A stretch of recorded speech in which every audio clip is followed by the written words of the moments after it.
Assalamualaikum warahmatullahi wabarakatuh. Salam sejahtera buat kita semua. Semoga kita semua dalam keadaan sehat jasmani dan rohani, tidak kekurangan satu apapun. Oke, kita lanjutkan saja ceritanya. Tapi seperti biasa, bantu tekan tombol like dan berkomentar juga. Tanpa berlama-lama, kita lanjutkan saja ceritanya. Yes. Bab 1293 sampai bab 1296. Lao Ai menghirup udara dingin. Sambil meringis, dia berkata, "Tetapi jika kamu tidak memberitahu tuannya tentang masalah ini, bisakah kita memikirkan solusinya?" Hao Yu menarik napas dalam-dalam dan menenangkan dirinya sebanyak mungkin, lalu berkata kepada Lao Ai, "Ayo lakukan ini. Mari kita bagi pasukan kita menjadi dua. Jalan. Saya akan pergi ke kantor polisi dan langsung menemui Direktur Mu Yunlong. Anda memimpin kami saudara-saudara untuk melakukan pencarian di seluruh kota Jiangnan, dan menggunakan Hotel Yinggao sebagai lokasi pencarian utama. Sekarang pukul 3.40. Pada pukul 6 besok pagi, jika kami masih tidak dapat menemukan keberadaan Tuan Lu, kami akan mencoba menaruh baskom kotoran di kepala Li Fugui." Lao Ai, pikiranku berpacu. Pada saat Hao Yu mengatakan ini, dia sudah mengerti apa yang dipikirkan Hao Yu. Setelah berpikir sebentar, dia mencibir pada Hao Yu dan berkata, "Ya, tidak apa-apa. Baskom kotoran ada di kepala Li Fugui. Jika Li Fugui ingin mengambil inisiatif untuk membuktikan bahwa dia tidak bersalah, dia pasti akan membantu kami menemukan Tuan Lu." Petik 2. Jika dia tidak membantu kami mencari, kami akan mengancamnya dengan nyawa ketiga pelacur bau itu. Mereka berdua mendiskusikan tindakan balasan. Kemudian mereka mulai bertindak secara terpisah. Mari kita bicara tentang Lu Shaosheng. Meskipun dia dipukuli sampai mati, dia tidak menyangka bahwa orang pertama yang menyandera dia di kota Jiangnan bukanlah Lu Shaosheng, melainkan putra Xie Guangming, Xie Tingfeng.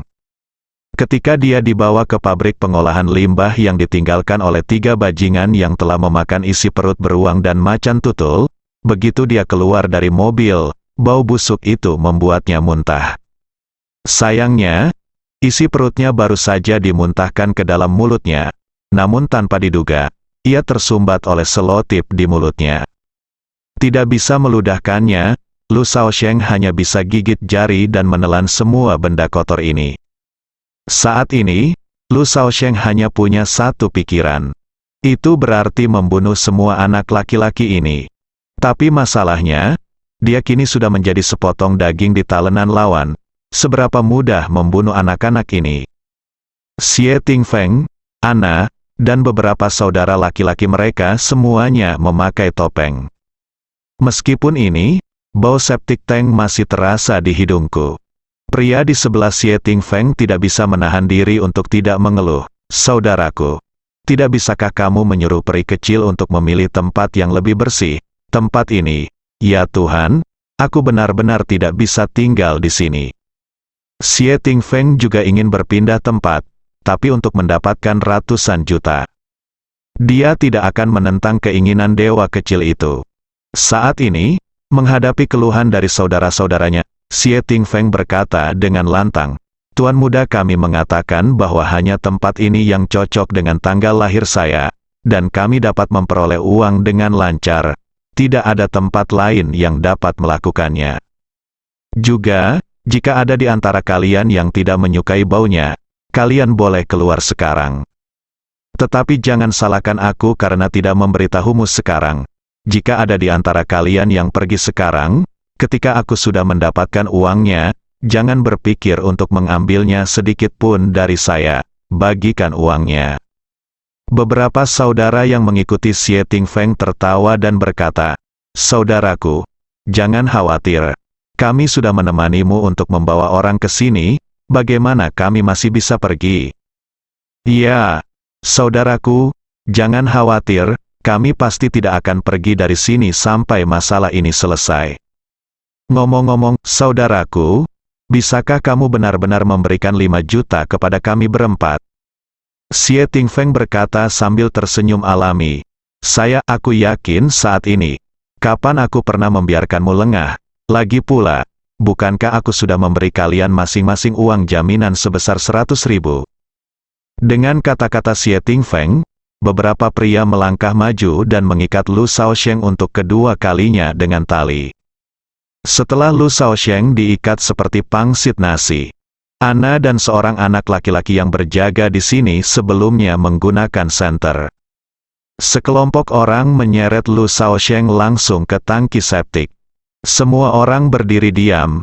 Xie Tingfeng baru saja melangkah maju dan merobek selotip di mulut Lu Shaosheng sambil tersenyum. Saat rekaman itu keluar dari mulut Lu Shaosheng, tanpa diduga, Lu Shaosheng tiba-tiba mengeluarkan seteguk makan malam dari mulutnya. Xie Tingfeng dengan cepat mundur dengan ekspresi marah di wajahnya.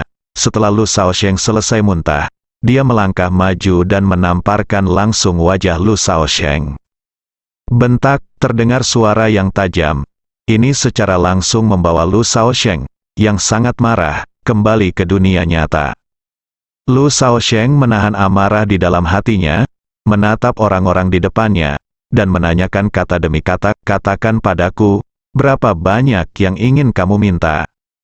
Xie Tingfeng tidak menyangka Lu Shaosheng akan begitu terbuka. Dia tersenyum dan berkata, tidak banyak, kami berencana meminta 500 juta dari Anda.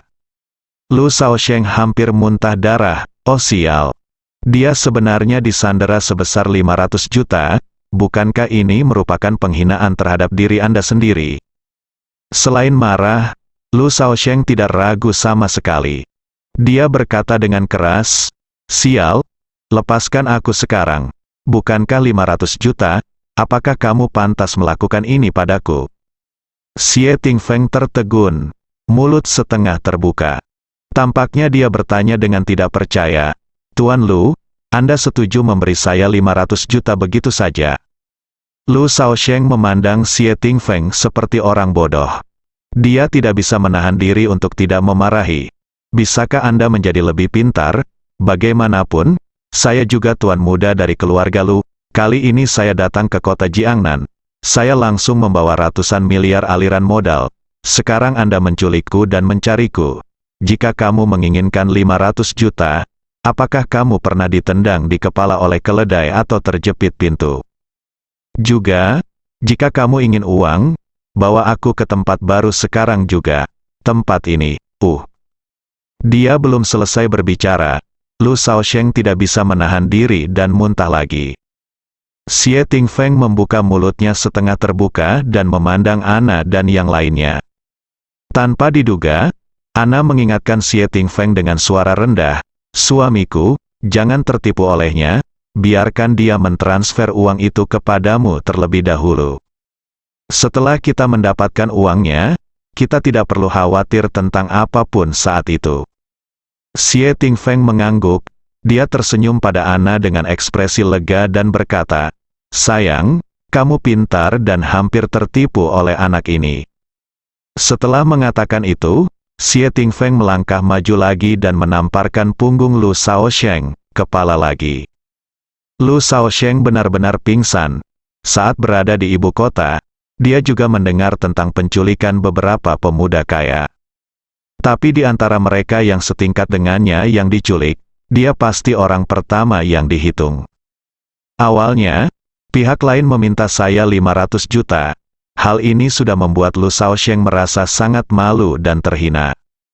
Sekarang gadis kecil ini benar-benar memintanya untuk mentransfer uang ke Xie Tingfeng, yang membuat Lu Shaosheng lebih jijik daripada makan kotoran. Saya pikir orang-orang seperti Xie Tingfeng cukup profesional. Sekarang tampaknya, saya hanya diculik oleh beberapa orang bodoh. Berpikir seperti ini, Lu Shaosheng kemudian tersenyum pahit pada Xie Tingfeng dan berkata, saudaraku, apakah menurutmu aku perlu berbohong padamu? Bukankah itu hanya 500 juta?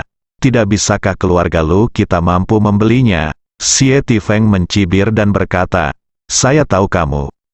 Bisa, kami bisa mengeluarkannya. Tapi apakah kamu belum memberikannya kepada kami? Lu Shaosheng berkata untuk menyingkirkan hal-hal bodoh ini sesegera mungkin. Dia buru-buru berkata, baiklah, tolong lepaskan saya secepatnya. dan saya akan mentransfer uangnya kepada Anda sekarang. PS. Masih ada 3 bab pada jam 12 malam, saudaraku. Saya akan memperbarui bab 9 hari ini. Tolong beri saya beberapa hadiah. Tepat setelah saya keluar dari rumah sakit, saya bekerja lembur dan begadang sepanjang malam coding.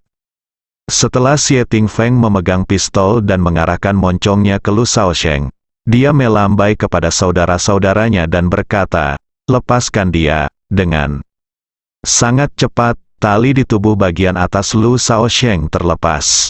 Lu Shaosheng mengeluarkan ponselnya dan bertanya pada Xie Tingfeng, "Katakan padaku, ke kartu siapa uang itu akan ditransfer?" Xie Tingfeng berkata dengan percaya diri, "Tentu saja itu ditransfer ke kartuku."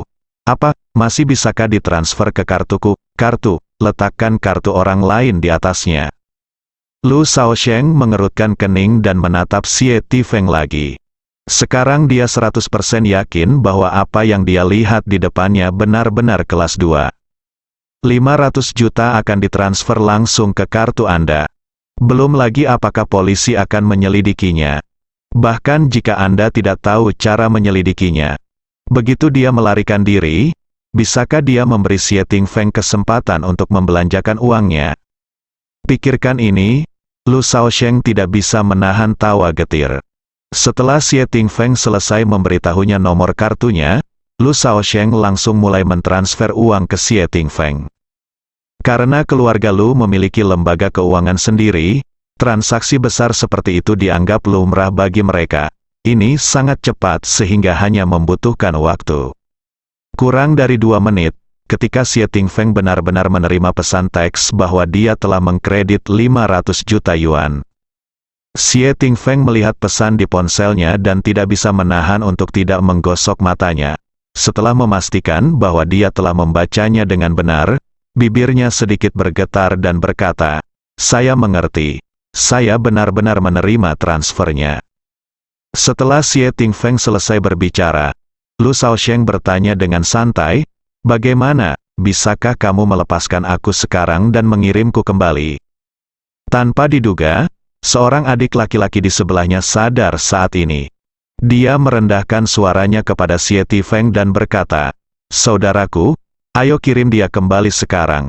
Jika dia memanggil polisi, bukankah itu merepotkan?" Setelah mendengar ini, dia berkata, Lu Shaosheng tidak bisa menahan perasaannya yang menegang. Dia buru-buru berkata di depan beberapa orang, "Jangan khawatir.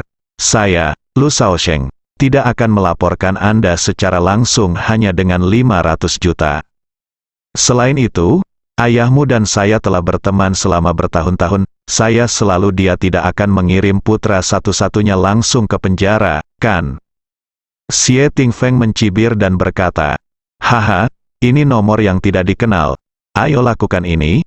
Kalian harus awasi dia dulu. Dan aku akan menelepon dan bertanya, Tuan muda.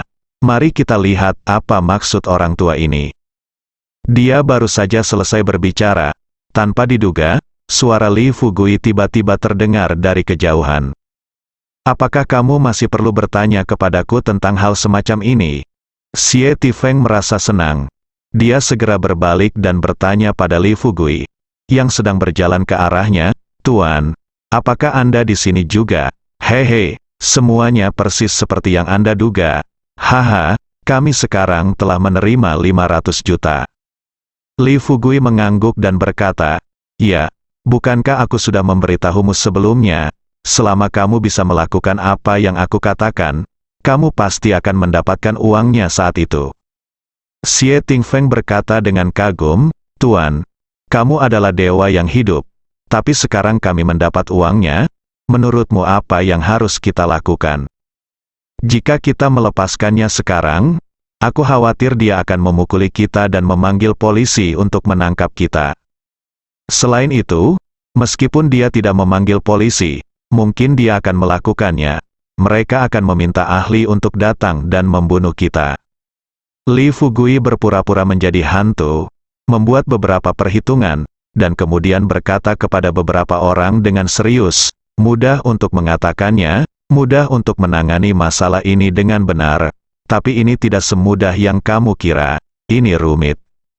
Li Fugui baru saja selesai berbicara. Ana tidak sabar untuk bertanya, Tuhan, tolong beritahu kami secepatnya. Bau sekali di sini sehingga kami tidak tahan lagi. Li Fugui tersenyum dan berkata, beri dia dua pilihan. Yang pertama adalah biarkan dia mengakui beberapa masalah ilegal dan kriminal, dan kedua, memasukkannya ke dalam septic tank dan mencicipi kotorannya. Setelah mendengarkan apa yang dikatakan Li Fugui, Lu Shaosheng, yang berdiri di satu sisi, sangat marah. Awalnya dia penasaran, bagaimana mungkin orang bodoh seperti Xie Tingfeng berpikir untuk menculik diri mereka sendiri dengan cara ini. Sekarang dia akhirnya mengerti, ternyata di balik si bodoh itu ada ahlinya. Melihat Li Fugui yang berpenampilan kekanak-kanakan namun bermata lihai, Lu Shaosheng mengertakkan gigi dan berkata, Nak, jika kamu bisa, beritahu aku namamu. Li Fugui tersenyum sedikit dan berkata dengan nada meremehkan, namaku tidak penting, yang penting adalah orang sepertimu yang melakukan segalanya jenis kejahatan. Anda seharusnya menerima balasannya sejak lama. Tuan, ketika saya sedang berlatih di pegunungan, saya sudah mendengar bahwa nama Anda termasuk di antara pemuda jahat di ibu kota. Awalnya, saya berencana untuk melakukannya pergi ke ibu kota untuk bermain denganmu. Tapi ternyata tidak, kupikir aku bertemu denganmu di sini. Haha, untungnya, aku sudah belajar Taoisme dan memiliki hati yang lembut. Kalau tidak, bagaimana mungkin aku bisa menjadi begitu menjijikkan seperti hari ini? Jika aku ingin membunuhmu, aku akan membunuhmu tanpa penguburan. Ini sudah berakhir. Lu Shaosheng mendengar pihak lain mengatakan ini. Dia tidak bisa tidak berpikir. Dia tahu dari energi anak laki-laki di depannya bahwa anak laki-laki ini bukanlah orang biasa. Mampu menculik sekelompok orang bodoh di sini pada usia yang begitu muda telah membuktikan betapa kuatnya anak ini. Pikirkan ini. Lu Shaosheng berkata terus terang kepada Li Fugui. Adik, jangan katakan ini padaku. Izinkan aku menanyakan sesuatu padamu sekarang. Apakah kamu ingin menghasilkan banyak uang denganku? Li Fugui tersenyum menghina. Uang, haha. Saya pikir jika Anda ingin menghasilkan uang, Anda dapat memiliki kekayaan yang tak terhitung jumlahnya hanya dengan menjentikkan jari Anda. Lu Shaosheng bertanya lagi. Karena kamu tidak membutuhkan uang, adikku. Apa yang kamu butuhkan? Katakan sekarang dan aku akan memenuhi keinginanmu. Li Fugui bertanya dengan serius. Benarkah? Lu Shaosheng berkata dengan sumpah. Tentu saja. Aku, Lu Shaosheng, berbicara dengan segala ludah dan paku. Li Fugui mengangguk dan berkata, Oke, kalau begitu aku akan berkata itu. Jika kamu tidak dapat menyelesaikanku setelah aku mengatakannya, ketika saatnya tiba, kamu dapat memilih salah satu dari dua jalan yang baru saja aku sebutkan. Lu Shaosheng sangat gembira. Dengan mata penuh harapan, dia memandang Li Fugui dan bertanya, katakan padaku, apa keinginanmu, Li Fugui? Tampak serius dan berkata-kata demi kata, keinginanku adalah membuat dunia damai. Kata-kata ini keluar, semua orang yang hadir tercengang. Semua orang saling memandang, bahkan Lu Shaosheng. Saya juga tertegun sejenak. Dengan alis berkerut, dia tidak bisa menahan diri untuk tidak bertanya dengan suara rendah. Apa yang kamu katakan, keinginanmu adalah perdamaian dunia. Li Fugui mengangguk dan berkata dengan serius, ya, bagaimana, bisakah Anda membantu saya melakukannya? Tiba. Lu Shaosheng tidak punya waktu untuk menjawab. Tidak ingin berterima kasih kepada Tingfeng. Dia berdiri dan berkata dengan kagum, ya Tuhan, kamu memang dewa yang menyelamatkan penderitaan. Aku tidak menyangka bahwa di hadapan miliaran kekayaan, kamu sebenarnya memilih untuk membuat dunia damai. Tidak, aku harus berlutut dan bersujud padamu sekarang. 1. Katanya, Xie Tingfeng dengan cepat berlutut di depan Li Fugui. Bang bang bang, tanpa pikir panjang, dia bersujud kepada Li Fugui 3 kali. Tunggu sampai Xie Tingfeng selesai bersujud. beberapa adik laki-laki lainnya juga berlutut. Pada awalnya, Lu Shaosheng benar-benar berpikir Li Fugui akan mengajukan suatu permintaan. Tapi sekarang tampaknya, anak ini hanya ingin menghina dirinya sendiri. Tapi yang membuat Lu Shaosheng marah adalah, saya tidak punya keluhan terhadap anak ini. Kenapa dia mempersulit dirinya sendiri, jika pria di depanku adalah Li Fugui? Lu Shaosheng merasa lebih baik. Bagaimanapun, konflik antara dirinya dan Li Fugui telah meningkat hingga mencapai titik hidup dan mati. Tapi anak ini, aku bahkan tidak mengenalnya. Ambil napas dalam-dalam, melihat Xie Tingfeng dan yang lainnya berlutut di samping Li Fugui, Lu Shaosheng tidak bisa menahan diri untuk tidak mengutuk, kamu orang buta. Pernahkah kamu melihat anak ini berpura-pura menjadi hantu di depanmu? Tuan sebenarnya ada di dalam di depanmu. Kamu tidak tahu cara berlutut dan sekarang kamu sangat mengagumi bocah ini. Apakah kamu terjebak di pintu? Li Fugui bermaksud menghina Lu Shaosheng. Karena itu, setelah pihak lain mengatakan ini, Li Fugui berkata kepada Xie Tingfeng dan yang lainnya sambil tersenyum tetapi tidak tersenyum, Tuan muda, saya tidak pernah begitu terhina oleh siapapun sejak saya turun gunung. Saya tidak menyangka ada seseorang yang berani mengatakan bahwa saya adalah berpura-pura menjadi hantu hari ini. Begitu dia mengatakan ini, Xie Tingfeng melangkah maju dan berkata sambil tersenyum kepada Li Fugui, Guru, tunjukkan padanya keahlian Anda, biarkan dia tahu betapa kuatnya Anda. Li Fugui mengangguk dan berkata dengan suara tenang, itu masuk akal, Guru. Kita harus membiarkan kalian orang biasa lihat apa artinya ada surga di luar langit, dan ada orang di luar dunia. Dia mengatakan ini, Li Fugui mengulurkan tangannya. Sepertinya perhitungan cepat. Kemudian dia berkata terus terang kepada Lu Shaosheng, izinkan saya bertanya kepada Anda, Tuan Lu, apakah misi terpenting Anda datang ke kota Jiangnan kali ini adalah untuk menemukan barang paling berharga dari keluarga Lu Anda? Lu Shaosheng jelas tercengang. Dia memandang Li Fugui dengan tidak percaya. Setelah tertegun selama beberapa detik, dia buru-buru melambaikan tangannya dan berkata, tidak, saya datang ke kota Jiangnan kali ini untuk membalas dendam. Li Fugui tertawa terbahak-bahak, dia berkata dengan serius kepada Lu Shaosheng, hahaha, apakah kamu bercanda, balas dendam? Apakah kamu ingin membalas dendam dari seorang anak laki-laki bernama Li di Tenggara? Lu Shaosheng menarik napas dalam-dalam, walaupun ada bau busuk di sekitarnya. Tapi saat ini, tiba-tiba dia merasakan bau di sekitarnya tidak lagi bau. Melihat anak laki-laki liar dengan ciri halus dan tidak ada rambut di depannya, Lu Shaosheng mengerutkan kening dan bertanya, wah, siapa kamu? Li Fugui menyeringai dan berkata, nama panggilanku adalah Tian Jizi, apa, pernahkah kamu mendengar namaku? Lu Shaosheng bahkan lebih bingung, meskipun dia sudah menduga bahwa anak laki-laki ini mungkin ada hubungannya dengan Li Fugui. Namun dugaan tersebut belum bisa dikonfirmasi saat ini. Pikirkan ini, Lu Shaosheng mengerutkan kening dan bertanya, apa hubunganmu dengan Li Fugui? Li Fugui menyeringai dan berkata, Li Fugui, apakah Anda musuh keluarga Lu Anda? Tuan muda Lu, meskipun Anda memiliki beberapa kemampuan, Anda terlalu sombong. Setelah mengatakan ini, Li Fugui berkata kepada Xie Tingfeng dan yang lainnya, mengapa kamu masih berdiri di sana? Sepertinya Tuan Lu tidak ingin memberitahu siapapun tentang kesalahan yang dia lakukan di kota Jiangnan. Haha. Hanya ada satu jalan tersisa. Apa yang harus kamu lakukan, lakukan saja. Xie Tingfeng segera menjadi energi. Busi tersenyum pada Li Fugui dan berkata, Tuan Tuhan, lihat saja.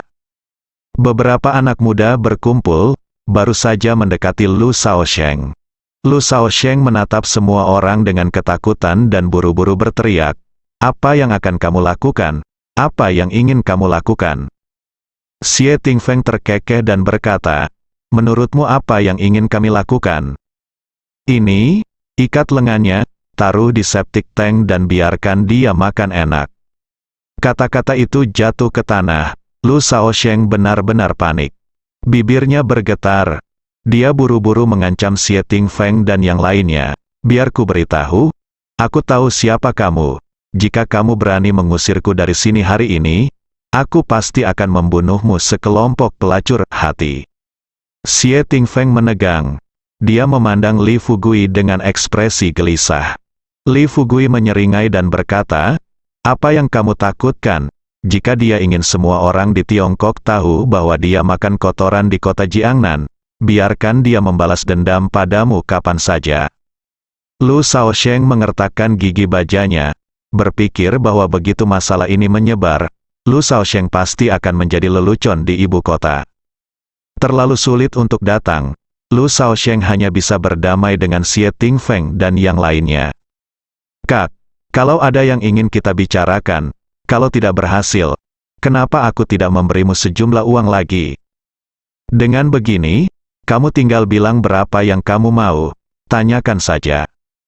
Jika Li Fugui tidak ada di sini, Xie Tingfeng dan yang lainnya sangat bersemangat ketika mereka melihat Qian sehingga mereka mungkin mengangguk dan setuju. Qi Kuaichuo. Tapi sekarang, Li Fugui ada di sini. Bagaimana dia bisa mengikuti keinginan Lu Shaosheng? Tunggu sampai pihak lain baru saja selesai berbicara. Li Fugui kemudian mencibir dan berkata, Tuan Lu, saya tidak menyangka Anda menjadi sangat kejam. Anda tahu bahwa dengan kemampuan mereka, akan lebih sulit untuk mendapatkan 500 juta yuan, tetapi sekarang Anda sebenarnya berencana memberi mereka lebih banyak uang. Ada apa? Apakah kamu mau menunggu sampai mereka melepaskanmu lalu meminta polisi untuk mengunci akunnya? Jika kamu adalah orang normal, mungkin setelah mendengar perkataan Li Fugui, Anda akan segera menyadari masalahnya, tapi tidak ada apa-apa. Xie Tingfeng dan yang lainnya sekarang menganggap Li Fugui sebagai dewa.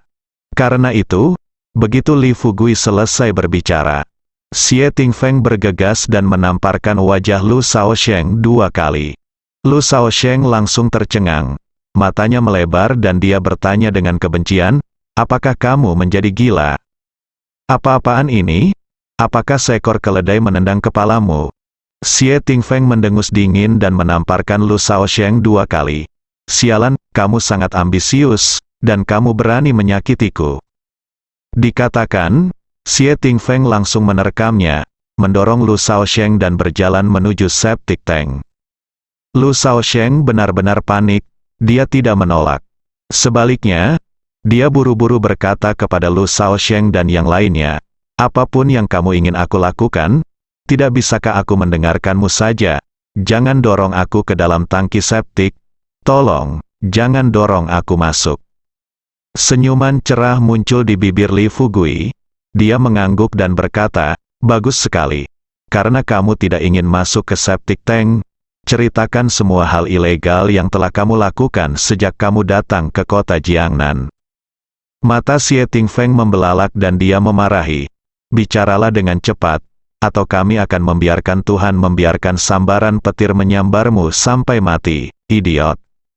Lu Shaosheng memandangi orang-orang bodoh di depannya ini. Meskipun aku benci pendarahan di hatiku, tapi tidak ada cara lain selain mengikuti pertanyaan orang-orang bodoh ini dan memberitahu mereka semua apa yang telah mereka lakukan sejak datang ke kota Jiangnan. Kurang dari 1/4 jam, Li Fugui kemudian mengetahui Liu Xia dan keberadaan Wan Ying dan Sun Yan. Mempelajari tempat persembunyian beberapa orang, Li Fugui melambaikan tangannya dan tersenyum pada Xie Tingfeng dan yang lainnya. Oke, simpan dulu rekaman videonya. Setelah dia siap menyerang Anda dapat mengirim video ini ke internet. Lu Shaosheng diculik. Kejadian ini menimbulkan sensasi besar di kota Jiangnan dalam waktu kurang dari 2 jam.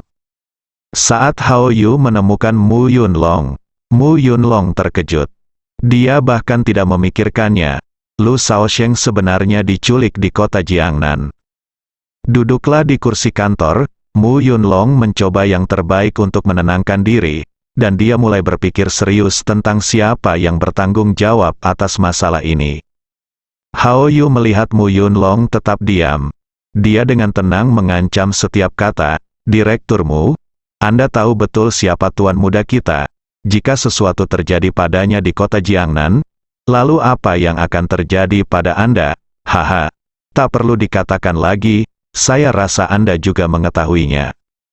Saya hanya akan memberi Anda 1 malam untuk masalah ini. Menurut Fajar besok pagi, jika Anda masih tidak dapat menemukan keberadaan tuan muda kami, maka Anda dapat memutuskan apa yang harus dilakukan. Mu Yunlong alisnya berkerut. Ngomong-ngomong, dia mungkin sangat ketakutan saat menghadapi ancaman Hao Yu. Bagaimanapun, keluarga Lu memiliki tangan dan mata yang bisa mencapai langit. Jika dia gagal menjadi sutradara, nyawanya mungkin hilang, tapi sekarang, Mu Yunlong tidak perlu terlalu khawatir. Bagaimanapun, dia sudah menjalin hubungan dengan Li Fugui. Selama Li Fugui melindunginya, saya percaya bahkan jika Lu Shaosheng ingin berurusan dengannya, dia harus memikirkannya dengan hati-hati. Sambil berpikir seperti ini dalam pikiranku, Mu Yunlong berdiri dengan sikap yang tampaknya keras dan berkata kepada Hao Yu kata demi kata, "Tuan, Anda memanggil polisi dan saya akan datang untuk menangani masalah ini dalam semalam. Ini telah memberi banyak perhatian pada keluarga Lu. Selain itu, ada beberapa Anda harus mengetahui masalah ini tanpa saya memberitahu Anda. Setelah orang hilang, kami hanya akan menyelidiki secara resmi setelah kasus diajukan 24 jam kemudian. Tetapi orang yang hilang adalah Lu Shaosheng, dan kami sedang melakukan sesuatu yang istimewa kali ini. Bolehkah saya meminta seseorang untuk memulai penyelidikan sekarang? Juga, jangan salahkan saya karena tidak memberitahu Anda sebelumnya. Saya tidak bisa mengatakan apakah orang tersebut dapat ditemukan sebelum fajar. Yang terbaik adalah menemukannya. Jika dia tidak dapat ditemukan, ayolah, jangan salahkan aku." Dia menjatuhkan kata-kata itu, dahi Mu Yunlong ditutupi dengan garis-garis hitam, dan dia berkata kepada Hao Yu kata demi kata, "Tuan, Anda bisa keluar dan menunggu saya di luar sekarang. Saya ingin mengerahkan rencana investigasi." Hao Yu mengerutkan kening. Dengan ekspresi tidak senang di wajahnya, dia bertanya kepada Mu Yunlong, "Apakah ini sikapmu terhadap keluarga Lu kita, Mu?" Yunlong berkata dengan lantang, "Ini bukan sikapku terhadap keluarga Lu. Jangan lupa, aku adalah kepala keluarga Lu, Departemen Kepolisian Kota Jiangnan. Saya di sini untuk melayani rakyat, bukan khusus untuk keluarga Lu Anda. Saya bukan budak keluarga Lu." Kata terakhir budak itu benar-benar menyinggung Hao Yu sampai mati. Setelah Hao Yu mendengar 2 kata ini, dia merasa seperti tersangkut di tenggorokannya. Dia menarik napas dalam-dalam, "Cobalah untuk menekan kemarahan di hati Anda sebanyak mungkin." Setelah merenung sebentar, jadi dia berkata terus terang kepada Mu Yunlong, "Oke, bagus sekali, haha, akhirnya aku mengenalmu lagi." Dia menjatuhkan kata-katanya, Hao Yu berbalik dan pergi. Mu Yunlong melihat Hao Yu keluar, setelah memastikan Anda tidak dapat mendengar langkah kaki pihak lain. Dia segera menelepon Li Fugui. Bagaimanapun, Li Fugui telah memberitahunya sebelumnya untuk mencari informasi tentang Lu Shaosheng di kota Jiangnan. Akibatnya, saya tidak menyangka bahwa saya belum menyelidiki apapun. Lu Shaosheng sebenarnya diculik lebih dulu, segera. Li Fugui menjawab telepon. Ketika Mu Yunlong memberitahu Li Fugui tentang situasi di mana polisi diterima, Li Fugui hanya tersenyum dan berkata, "Saya mengerti, lakukan yang terbaik untuk menyelidikinya." Mendengar apa yang dikatakan Li Fugui, pikiran Mu Yunlong berubah. Dia bertanya ragu-ragu, "Kapten Li, apakah ini salahmu?" Meskipun dia tidak menyelesaikan kata-katanya, tapi semua orang bisa mendengar apa yang dia rencanakan selanjutnya. Li Fugui tertawa terbahak-bahak dan berkata kepada Mu Yunlong, "Direkturmu, saya juga kapten tim kedua dari game ke-6, bagaimana saya bisa melakukan hal seperti itu? Haha, selain itu, saya tidak meminta Anda untuk menyelidikinya sebelumnya. Di mana Lu Shaosheng? Jika saya tahu di mana Lu Shaosheng bersembunyi sebelumnya, saya pasti akan memberitahu Anda sesegera mungkin. bagaimana mungkin saya tidak memberitahu Anda? Setelah Li Fugui selesai berbicara, Mu Yunlong kemudian bertanya dengan serius, jadi, tidak masalah jika kita memulai penyelidikan di sini. Li Fugui menjawab dengan santai, apa bedanya, lakukan yang terbaik untuk menyelidikinya.